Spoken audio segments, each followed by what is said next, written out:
来看新北土城有一大趴园的弹药库，当地居民甲整理做生态活动的好所在，有菜园、马场，诚侪民众带囡仔来佚佗。不过市府拍算要伫遮起资源回收场，引起民众反大抗议，希望会当保留自然环境。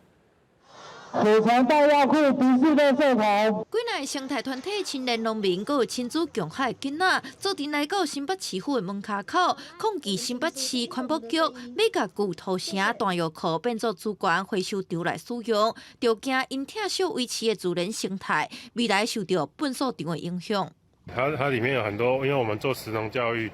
好，那很多种菜了哈。一旦它整个进驻我们整个弹药库里面，完全都毁了。不管是水源、是空气、是环境污染、是生态，全部都没了。 在地居民表示，因伫弹药库边仔经营有机菜园，甚至有马场，是真侪亲子活动的所在。若有粪扫车出入，实在危险。因指控市府无开说明会就乌箱作业，希望通原样保留，规划农业展示中心做多元利用。你也是要来跟周遭的居民、大家、地主大家来做一个沟通。